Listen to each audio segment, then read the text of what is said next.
యేసుక్రీస్తుని గురించి, ఆయన రాజ్యాన్ని గురించి అనేక మందికి మనము సువార్త ప్రకటిస్తున్నప్పుడు వారు చెప్పే సమాధానం ఏమిటంటే, మా జీవితంలో మీ దేవుణ్ణి ఏదైనా ఒక అద్భుతం చేయమనండి, సూచక క్రియ మాకు చూపించమనండి, అప్పుడు మేము ఆయనను నమ్ముకుంటాం అంటూ ఉంటారు. అప్పటి వరకు మాకు సువార్త ప్రకటించవద్దని కూడా తెలియపరుస్తారు. అంటే వారికి ఏ లోక కార్యాలు కావాలే కానీ మరి దేవుని రాజ్యానికి సంబంధించిన విషయాలతో వారికి పని లేదని అర్థమవుతుంది.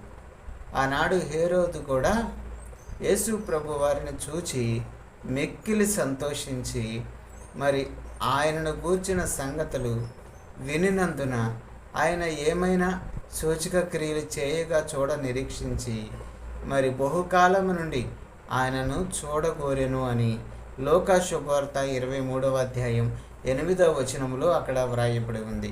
అయితే ఏ రోజు కూడా ఆ రోజులలో దేవుని రాజ్యాన్ని కూర్చిన వార్త వినడానికి ఏమాత్రం ఇష్టపడలేదు.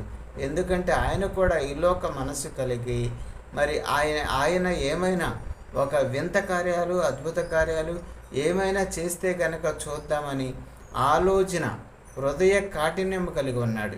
అందుకే మరి ఆయన అడిగిన ప్రశ్నలకు దేవుడు సమాధానము కూడా చెప్పలేదు. ఎవరైతే మరి హృదయపూర్వకంగా మరి దేవునికి లోబడి విధేయత కలిగి ఉంటారో అప్పుడు దేవుడు తనను తాను మనకు బయలుపరుచుకుంటాడు.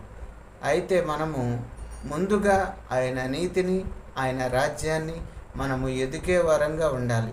అప్పుడే మనకేం అవసరమో దేవుడికి అన్నీ తెలుసు. కాబట్టి ముందు మనము ఆయన నీతిని ఆయన రాజ్యాన్ని వెతకాలి. కాబట్టి ప్రతి ఒక్కరూ ఆయన నీతిని ఆయన రాజ్యాన్ని వెతకండి. Praise the lord.